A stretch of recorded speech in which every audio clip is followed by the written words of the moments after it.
Ayan, thank you po, Coach Jessie.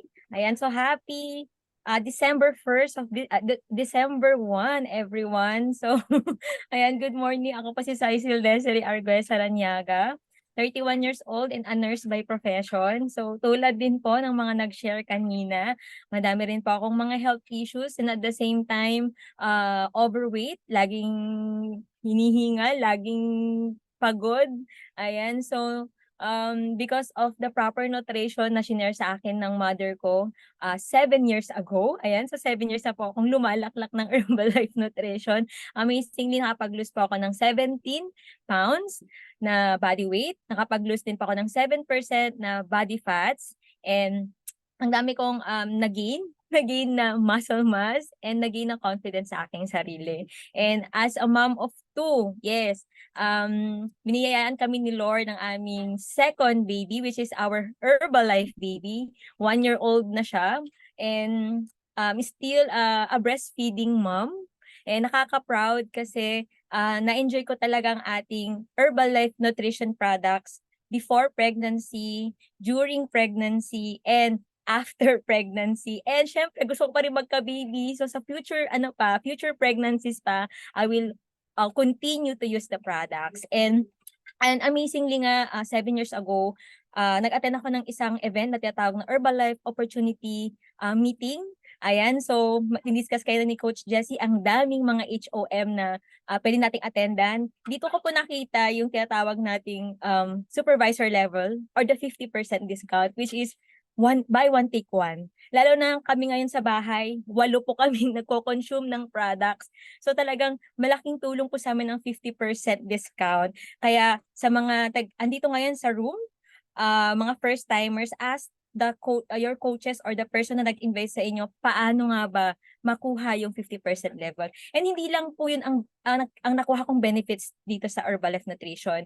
Pati rin po yung pag-travel outside the Philippines kasi I am a nurse, pero never pa ako nakalabas ng Pilipinas before. But because of the Herbalife Nutrition, nakakatuwa kasi first time matatakaan ng aking pasaporte going to Thailand, yung first out of the country ko dahil sa Herbalife Nutrition training. So nakakwalify ako sa mga international events, especially nasubukan na rin magkaroon ng mga free travel all expense po ng Herbalife Nutrition. And yun nga po yung quality time sa family na wala kang iniisip na time in, time out, or yung kung may mga special occasions ang mga bata, hindi ko kailangan mahirapan na humingi ng leave kasi sarili ko yung oras if you have this kind of opportunity na Herbalife Nutrition. And of course, dito sa ating Virtual Nutrition Club na napaka-helpful talaga,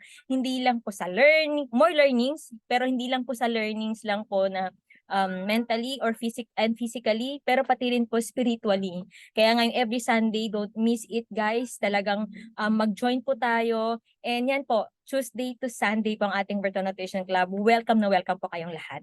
So by that, enough with my story. Ayan, so pag-usapan natin ngayon about a guide to our Aloe drinks, ingredients, benefits, and recipes by Dr. Luigi Graton. Yan po, sige next slide po. So, he was our Vice President of Training. So, ayan na, excited na ako sa topic natin. And yan nga po, ang katawan po natin, most of it, 70% of it made up of water. So whether we consume water from food or beverages, napaka-importante po talaga for optimal daily functioning ng katawan natin, ang tubig. So water is essential in every living cell in our body and it provides a wide range of benefits from metabolism, yan po, next slide, temperature regulation, and digestion, and joint lubrication. Ayan, so ang ating markets ngayon, napakaraming bentang colorful juices, carbonated sodas, and energy drinks which are readily available para sa ating mga consumers. Pero marami sa atin ang failed to realize na ang mga produktong ito contains a lot of sugar and salt. So the benefit of hydration is outweighed by the risk of poor nutrition. Okay, so next slide.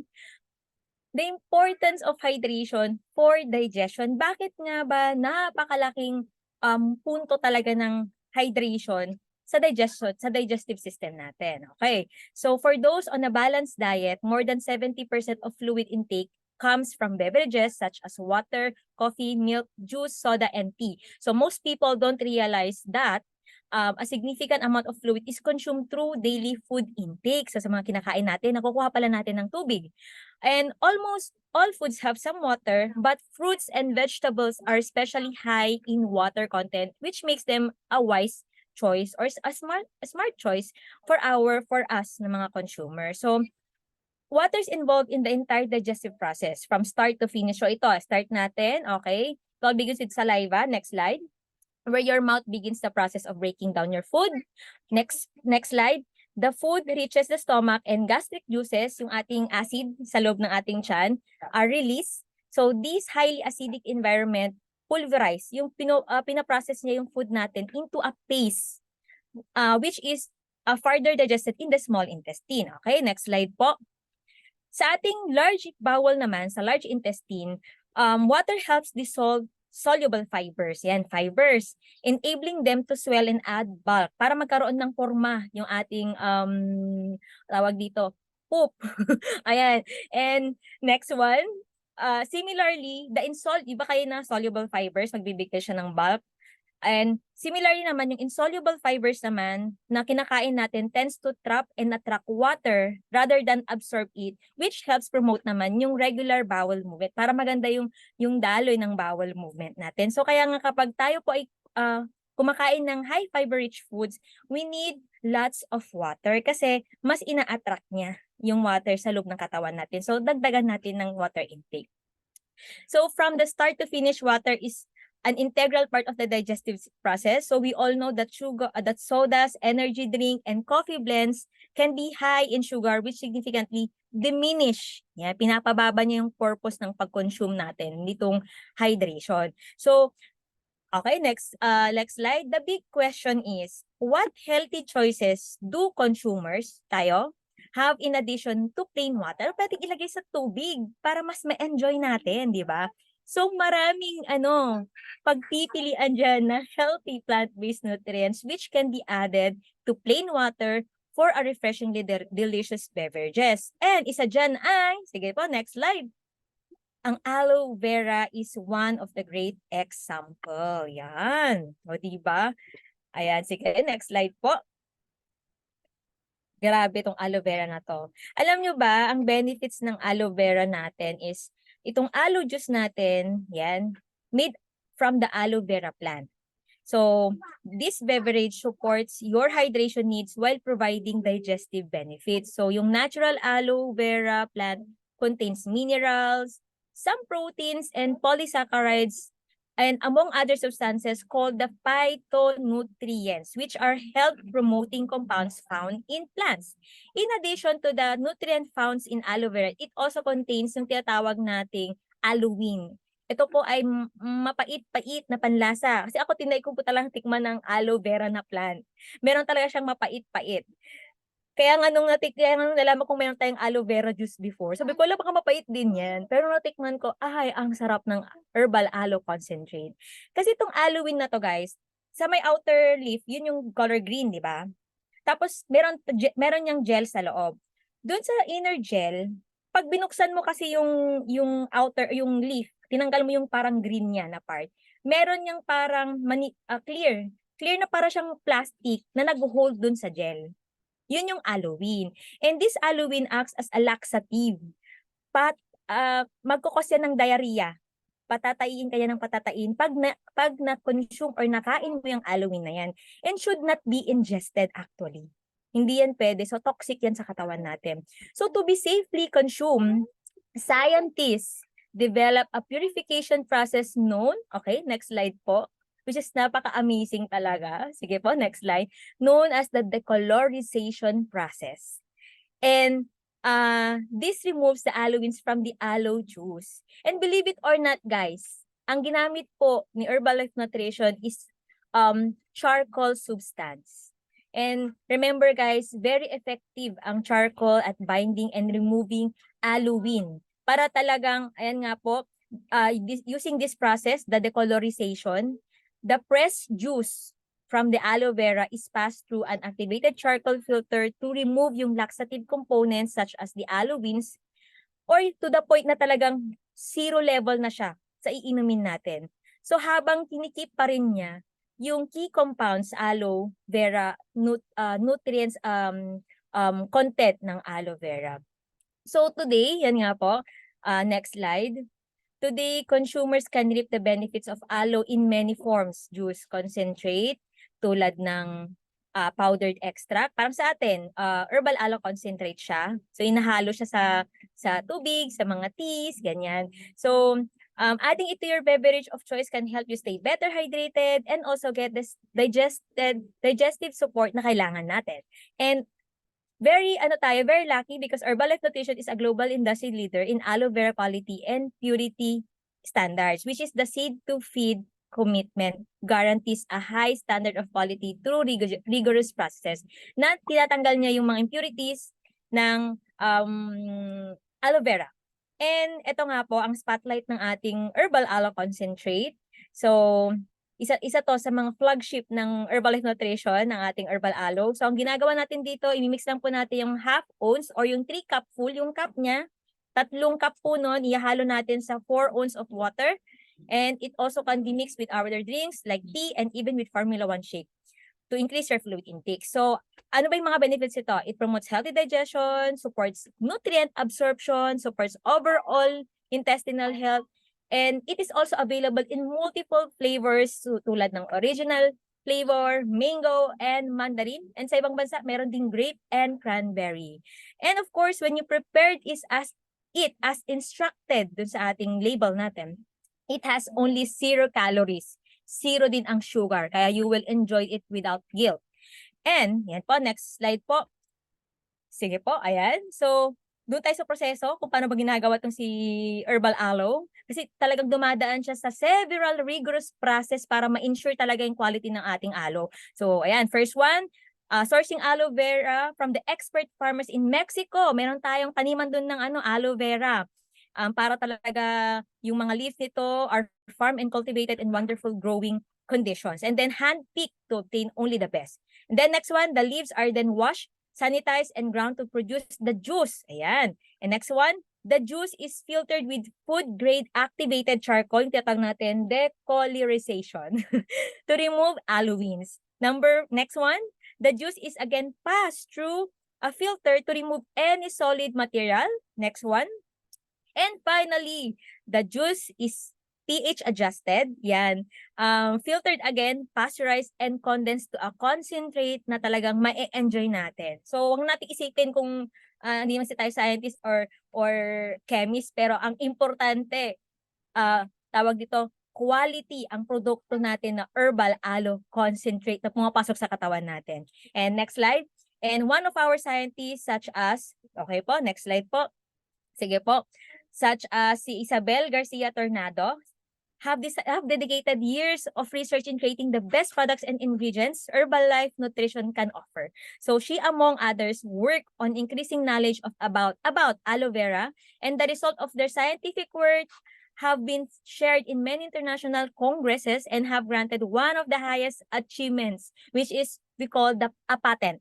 Ayan, so this patent includes a method that leads to a unique aloe juice that has a positive effect on humans without laxative effects. O, laging tatandaan yan. Ito yung talagang flagship natin sa Herbalife Nutrition. Second one is having a patented manufacturing process for our herbal aloe concentrate validates our effort to create innovative and healthy products. So, next slide. I would like to share with you. Ito ay, shinare ni Susan Bowerman, mga recipes, amazing recipes of herbal aloe. Lalo na, malapit ng Christmas break, ayan, baka pwedeng ma-include nyo to sa mga Christmas, tawag dito, Christmas parties, or sa Christmas mismo, i-prepare ninyo. So, sige po, next slide. Panoorin po natin tong shinare ni Susan Bowerman.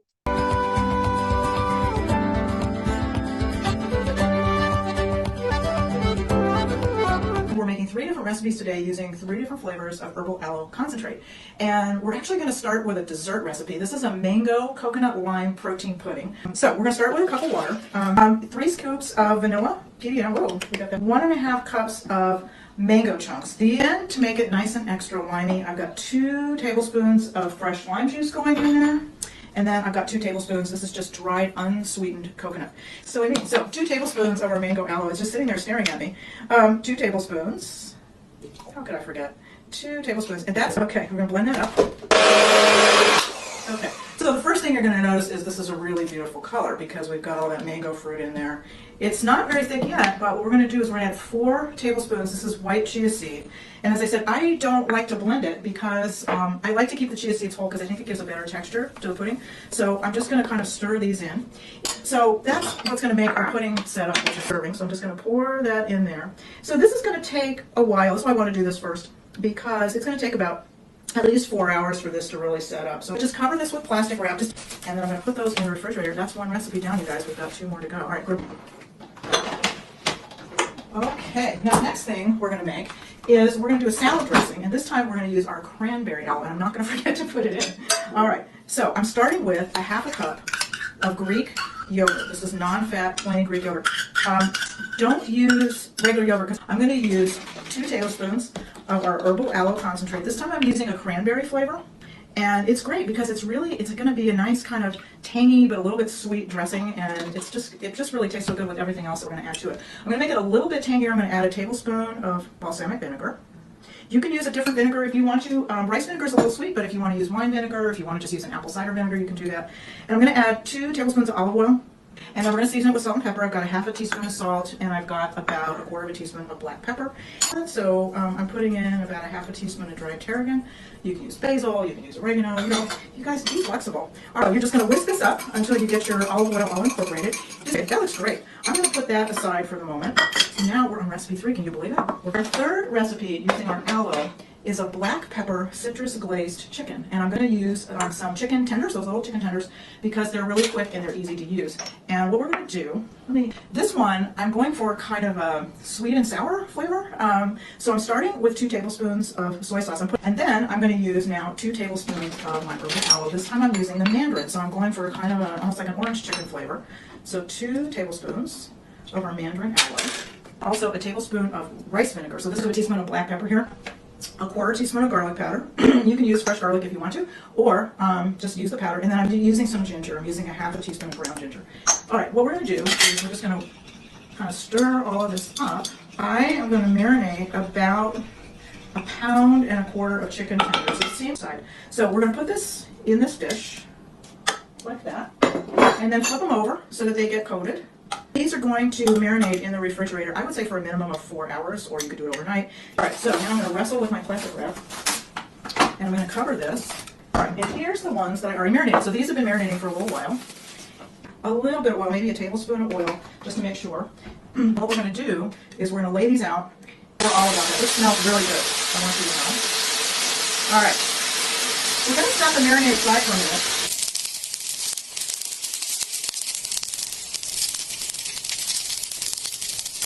Taking these out. These are done. They take about 3 minutes on the side. They should be cooked all the way through. And then what I'm going to do is I'm going to take that little bit of marinade that I had. Remember, I told you it's fine as long as you heat it up. So I'm going to pour it in. Now that it's boiled, it's gotten really thick. Can you kind of see that? All right. So what's happened now is that this has turned almost into like a glaze. It's so yummy, you just can't believe it. So I turned the heat off because basically we're done. I'm putting the chicken pieces back in the pan because what I want to do now is I'm going to toss them a little bit so that they get coated with this amazing glaze that we made with the soy sauce and this mandarin aloe that we put in there and the ginger and the garlic, and it's just, you'll see in a minute because I'm going to pull them out. I'm going to show them to you. All right, so there we go. That's done. I made this beautiful butter lettuce salad. So I'm going to drizzle a little bit of this beautiful dressing that we made on top of my salad. Not sure. And then because I have 9, I'm going to assume that 3 of these just makes a perfectly reasonable serving. And what I want you to see, now that I've laid it on this plate, I hope you can see that, is how beautiful my chicken is. It's very brown, it's got a really nice glaze on it, it's got a beautiful color, and of course it smells great, delicious flavor. And let's not forget, by the way, our dessert. What a lovely meal we made. Aloe, aloe, and aloe. And I'm going to eat dessert first. But what I want you to see is that this has just got a really nice, creamy It's really got a great texture. And I like putting the chia seeds in their whole, as I said. We got our beautiful mango coconut lime protein pudding, our creamy aloe salad dressing made with our aloe cranberry, and our wonderful chicken, our black pepper citrus glazed chicken using our mandarin aloe. And that was really fun, and we did it. So you, thank you guys again so much for spending this time with me. Hope you're staying well, and thanks again, and I will see you very, very soon. Take care. Bye-bye. For sharing this amazing recipes. Ayan po, next slide. Ano po natin, screenshot natin para paano po ba gawin yung ingredient. Pero yun nga po, meron tayong dessert, yung mango coconut lime protein pudding. Meron tayong appetizer, yung salad. Meron tayong protein, yung main course natin, yung ating black pepper citrus glazed chicken with herbal aloe concentrate. And share ko lang, dagdag na din, drinks. Apple chamomile, lagay mo sa isang basong tubig, half teaspoon nun, and 3 cupful of mandarin herbal aloe concentrate. Ay nako, sabi ko sa inyo, kayo na mismong tumikim. Alamin niyo na kung anong commercialized drinks ang kalasa niya. Promise, ang sarap. So, yeah po, screenshot lang po natin. Okay po. I hope nag-enjoy kayo dun sa ating discussion for today. And marami po kayong natutunan para po sa upcoming Christmas party ninyo. Include itong mga recipes na to. And by that, okay, next slide. Allow me to say thanks, everyone. So back to you, Coach Jessie.